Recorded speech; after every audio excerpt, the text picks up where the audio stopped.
including 7 departments and Crown agencies, as well as several external parties. Our observations relate to the actions and decisions made by a number of senior officials and staff over a period spanning 2009 until 2015. In the course of this examination, we found numerous examples of non-compliance with legislation, policies, and controls. Projects were advanced that were not supported with adequate due diligence, and a number of decisions and actions demonstrated a lack of due regard for transparency and accountability. Looking first at the e-gaming initiative, it's important to understand that even though the project was brought to government by the Mi'kmaq Confederacy of P.E.I. in 2009, the government was the primary player in the project. Indeed, the project could not go ahead without government support and funding, which ultimately totaled $1.4 million. All of the risks and the majority of the benefits, if the project was successful, were with government. In addition to creating jobs, government expected that e-gaming would bring in over $20 million per year in tax and licensing revenues for the province, with a small portion of these revenues to be provided to the Mi'kmaq Confederacy. An external law firm was part of the working group that explored this initiative. This law firm received some $1 million through the Mi'kmaq Confederacy for services provided. In our view, given the department's primary role in the project, the external law firm was providing services not only to the Mi'kmaq Confederacy, but also to government. However, the government did not put in place any type of agreement or contract to set out the terms of its relationship with the Mi'kmaq Confederacy and the local law firm, including clauses on conflict of interest, confidentiality, and access to project information. In the absence of a documented relationship between government and the other parties in the working group, important project information was not available for review, including contracts with external parties. The local law firm would not meet with our office and indicated they were not assisting government in this initiative. Because of the nature of this arrangement and the funding of the initiative through the Confederacy, this significant government project operated outside the regular control framework of government. This limited the audit trail for our assignment, and it resulted in a lack of transparency on this file. We also found that due diligence was not applied by senior officials and staff in approving, dispersing, and monitoring funding in relation to the e-gaming initiative. Between September 2009 and January 2013, the Mi'kmaq Confederacy received 3 grants totaling $432,000. However, only the first grant was supported with an application. The other 2 were approved to pay for costs that had already been incurred. Similarly, a loan of $950,000 was approved after more than $750,000 of costs had already been incurred. This loan was secured by a guarantee letter from the former Minister of Finance, placing the arrangement outside of the Executive Council approval required in Treasury Board policy and the Financial Administration Act. Government made a decision to end the e-gaming initiative in February 2012. Not all costs related to the e-gaming initiative were recorded as direct expenses. However, based on our work, government expenditures on the e-gaming project amounted to a minimum of $1.5 million. We noted a similar lack of due regard for taxpayers' interests in relation to the loyalty card program and the creation of a financial services platform. Due diligence was not exercised by senior government officials prior to entering into arrangements with third parties. Treasury Board policies on contracting were not followed in acquiring services for the loyalty card program. Conflict of interest policies exist for government employees to maintain public confidence and trust in the public service. Where senior executives are involved, these situations are particularly concerning. In the course of our examination, we noted conflict of interest situations with 2 senior executives. During our work, we also noted that a former deputy minister became a partner of a consulting company after leaving government. Within 6 months, the consulting company secured 3 separate contracts with the P.E.I. government for a total value of approximately $100,000. All 3 contracts were quite broadly worded in terms of the scope of work, and no competitive process was used. This was in contravention of Treasury Board policy on contracting. Although there was no cooling off period in the conflict of interest policies for deputy ministers at that time, Post-employment activities are normally restricted through a cooling off period. We noted that the new policy for deputy heads includes post-employment restrictions, and the examples that I just cited would not be in contravention of the new policy. We found that management of government records has not been a priority for many government departments and agencies. For example, requirements of the Archives and Records Act related to records retention and disposition schedules were not complied with. Therefore, we cannot be confident that we received all relevant government records related to this assignment. The report includes 15 recommendations. In some instances, government has already taken steps to address some of the problems noted in our report. However, much more needs to be done to deal with outstanding issues and prevent a similar situation in the future. For the most part, government does not need to establish more controls. Instead, the ones that exist need to be followed. I will now take questions. Excuse me, at what point does the misappropriation of funds come across the auditors? What's the auditor's perspective on misappropriation of funds? Because MCPI seems like a straw man company. All these contracts were made after monies were spent. You don't feel that you got the documents provided to you, you asked. Is there any interest to calling the RCMP here for fraud? Well, there was nothing that we found during our work that we felt warranted going to the RCMP. I see, thank you. Why not?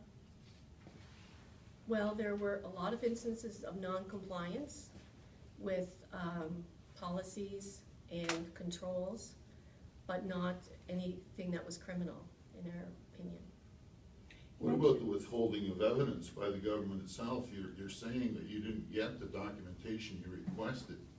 This has gone on, this is a year overdue or 9 months overdue, the investigation, in terms of the initial, I understand you forecast initially it'd be a year, it took a year and 9 months.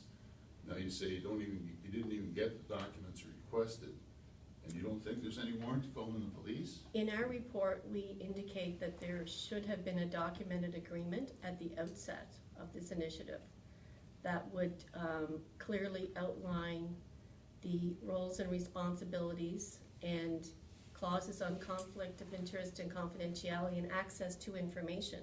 Absolutely. And that agreement would cover the arrangements with all the parties in the working group, which would include the local law firm, the Confederacy, and the government of P.E.I. So that's the root cause of the problem. But in the absence of any such agreement, isn't the whole structure in fraud? It's outside of the government policy. It's a fraudulent, it's a misappropriation of funds from zero. We say in the report that without this documented agreement, access to information was an issue, and we bring that up in our report. You mentioned, sorry, I don't mean to cut you off. That's okay. No. You mentioned the minimum of 1.5 million was spent on this. Is there, is there a maximum on that, or like what's missing to be able to definitively piece together what government spent on this? As we indicate in the report, the e-gaming expenses were not recorded as a direct expenditure. There was no program set up that was called e-gaming, where all the expenses related to e-gaming would be charged or accounted for. We did send out a letter to several departments and agencies of government when we started our work asking for any expenditures related to e-gaming, any contracts, any information whatsoever related to e-gaming. And for the most part, we did not get any further information from that request. We did, as we indicate in the report, we did find some additional expenditures over and above the loan and the grants that were provided. So, sorry, you found those expenditures. The government did not provide those expenditures when you asked. Well, it's because there was not an account set up. They weren't charged as a direct expenditure of e-gaming. Like there was travel that was incurred in 2009, I believe we say in the report. At that time, what we're saying is there was no appropriation account set up that was called e-gaming. Do you think there was a deliberate attempt to try to hide the costs that were being incurred? Well, at the very beginning, going back to the report, at the outset, we believe, and we make a recommendation, that that was the time to set up this agreement among all three parties as to how the project would be implemented from the very beginning. And that would include what costs were going to be incurred and who was going to incur those costs. Do you think that there was more money than just the 1.5 million that was spent then? There could easily be. It's because it was not all charged to as a direct expense of e-gaming. And we say in the report, we couldn't determine because it's not all recorded in one place. Any idea of the cost of your investigation? We spent approximately 5,000 hours on this. That's In just dollars? We did have outside expertise, and that totaled approximately 30,000. And what's the aggregate value of the whole investigation you conducted? We didn't calculate that. Okay. So in a nutshell, the government conducted an over $1 million affair, which they publicly regarded as under $1 million. They always referred to it as 950,000 throughout the press, throughout the Hansard, throughout the different investigations by the media. And you found over 1.5 million at least, and you're saying you still could never ascertain the total aggregate amount of e-gaming expense after your 1.5 year, 1 year, 9 month investigation? Well, Is that right in a nutshell? Is that correct? Well, the minimum costs are 1.5 million. We did a lot of work. But you think that you didn't get to the total amount? You never got the documentation provided to Well, you we what you asked, requested? I don't think there was documentation out there that government had in their possession that they could have provided us that they didn't. So why do you feel that the documentation didn't get to you? Well, we're What just, documentation is missing that you allude to in your summary? well, what we're saying is that there was no appropriation account that was called e-gaming initiative. So And the money so- could be scattered through line items It through could all be different scattered through, departments? it could be scattered through different departments, and that's what we found when we found additional expenses over and above the loan and the grants. Those were expenditures that we came across as part of the audit. And would they There be could be illustrated as value cards for Murphy's Restaurants by maybe the Ministry of Tourism or the IIDI or Finance Those weren't, that's not what we were talking about in the report. We had some examples of consulting fees that were, those costs were incurred by the Lotteries Commission. There were travel costs that were not specifically charged to e-gaming. They were travel costs probably in a department that were recorded. We could determine through our work that they were because of the e-gaming initiative, that's why the travel was incurred. So we were able to find some of those, and we included them in our report and used them to calculate the 1.5 million. I see. The Guardian went to great extent to find the actual budget amount, which the Privacy Commissioner ordered released earlier, which I'm sure you're aware of. Is that right? The budget allotment of money for e-gaming. And it was all forecasted. Some of the forecasted expenses that were identified, the project never got to that point. It never got to finalization, but there was allocations of large sums of money for the finalization of the project. Where did you determine where did the money go? In our report, we do summarize the costs that were incurred. And where it went? Well, we say there was about $1 million in professional fees. And that's For the just law one firm. lump sum? You don't break That's that down one lump as to sum. how the committee members were reimbursed or how their expenses were incurred and addressed? We didn't have that information. You had no information at all on the e-gaming We committee? had some information from invoices. There were invoices that had to be submitted to government to support the drawdown on the loan. So there were invoices. And based on those invoices that were submitted to government for the drawdown of the loan funds, we were able to summarize those. In And lump we sums, not no breakdown. Well, we summarized those and we included them in the report. Of the 5,000 hours you interacted with the whole investigation, how much of that was spent with the e-gaming committee, would you say? Was there any 10%? Was there any fraction of that work spent with the e-gaming committee in particular? We didn't calculate that. But you did deal with them? Did you investigate them? We audited government, and government was one representative on the e-gaming committee. So how were they reimbursed? Can you tell us? I mean, you went through a year and a half of research. Can you tell us how much the e-gaming panel were paid and reimbursed to be on the panel for what, 3 years? As we indicate in the report, we didn't have all the project information. So you can't answer that question. Are you able to just tell us, like, what documentation you think you're missing, or you know that you're missing, because you seem to be suggesting some documentation has not been provided from various parties, other It's not that documentation we may or didn't may not get exist? any documentation, there is some important project information that we did not receive. Can you So, just kind of tell us what it okay, is? for example, there were contracts entered into when government or the working group was exploring the e-gaming initiative. So we couldn't get copies of those contracts. That's So one you have example. subpoena powers? Don't you have subpoena powers? Is it Could I Auditor just General? finish, I'll just finish answering this first Contracts question. entered into There were between whom? With government? Well, the working group entered into contracts With outside parties? with outside parties. Who is the working group? The working group includes representatives of the government of P.E.I., the Mi'kmaq Confederacy, and the local law firm. Was it the e-gaming committee? It was the e-gaming committee. Can you just clarify, is the local law firm is McInnes Cooper? I'm not naming any names. We don't name them in the report, and when it comes down to naming names, I do that at the Public Accounts Committee.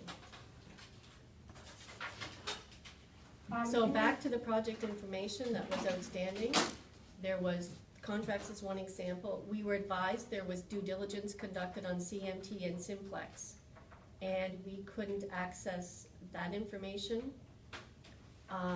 There were also minutes of the project, the working group. We couldn't ascertain and confirm whether or not, in fact, minutes were kept, and if they were kept, we couldn't get a copy of those. Those are examples. So you weren't able to find what the due diligence on the companies actually determined then? Correct.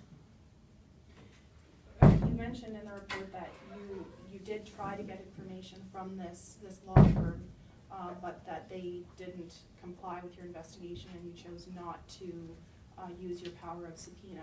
Can you talk about why you didn't want to do that?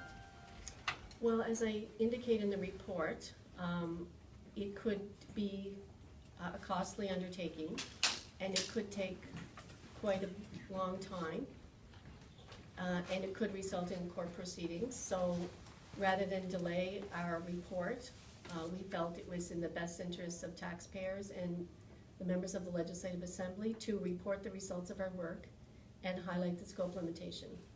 Do you think that if you had more information from these third parties that there would have been more that we would have found out about this venture that we don't know now? I can't speculate what might be in those contracts. Excuse me, Okay, I was so- asking you earlier, your subpoena powers. You have subpoena powers, don't you, on Yes, this and regard? we. So you overlooked any subpoena powers and you submitted a report incomplete and knowing that it was incomplete. That's what you're telling us, is that right? No, I would not say our report is incomplete. But you were missing a lot of the information you needed to make it Yes, complete, there so were- it there was was- incomplete. There were scope limitations that we outlined in the report. Well, naturally, not having all the information is a big limitation, but that would in fact be directly related to it would be an incomplete report. We attempted to get all the information, all the important information that's outstanding. We attempted to get it But you didn't several use it times. out of- you Just didn't one use more your- question and that's it, okay? I'm just One more wondering if you question. could. Why is that? I'm sorry, could you just maybe talk about what your don't overall have any more time? impressions are of this initiative after Of having the looked at e-gaming everything? initiative? Yes. I guess the biggest issue with the e-gaming initiative is the fact that there was no documented agreement at the outset outlining, between the three parties in the working group, outlining roles and responsibilities, clauses on confidentiality and conflict of interest and access to information. So with some kind of agreement like that, we could have avoided some of the. We could have avoided, that, to me, that is the root cause of the scope limitation in the report. The access to information is, became a problem, and we indicate that in the report. And if this documented agreement had been there at the outset, this could have been avoided. What's the dollar value of the 5,000 hours that you charge from your department? I didn't calculate that. You don't have any idea that you're the auditor general, you're having a public press conference here, you're cutting it short after you're allowing 10 minutes of questions. After a year and a half investigation, this lady's running out of time, she's never even introduced herself. And you're saying that you don't have any information on that. We don't This is tell. not much of a press conference, madam, I'm sorry, you're not answering any questions, you're saying that you're offering a report that you've submitted. You didn't use any anything of your auditing powers by subpoena documents that you were missing, and you're saying this is the report as it stands because that's the best they would provide us? At this time, that's the way the report stands. I see So that. we're being open about how far we took the process, and there are, I'm making it clear that there are additional powers. They could be costly, they could result in court proceedings. Well, costs are and they not could take a long costs are time. not the primary concern in your discretion in this regard. Your Well, primary concern is to account to the public. Right, And that's and, not being done by an incomplete report, is what I'm suggesting. well, if someone wants the report to go further, I would have to get additional funds in my budget, and maybe that's why I'm bringing it up. So in are the you asking report. for additional funds? You did initially ask for additional resources, and McLaughlin, Premier McLaughlin said he gave them to you, but now you're saying you still didn't get enough resources and you would need more. I did not say that I did not get enough resources. But you are saying Okay, you'll need that's- more resources to make a complete report. I'm This saying, one's not as complete. we indicate in the report, it could be a costly undertaking. Indeed. I appreciate the job you've done and the way your hands are tied here, budgetary-wise, and in a number of ways, and a number of ways of getting information. God bless you for standing up to it as well as you have, but I think you could point the finger a little bit more squarely at the government here. This is a cover-up. This is not an investigation, it's incomplete.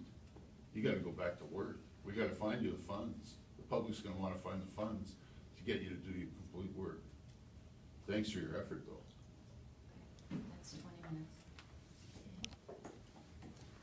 Okay, thank you.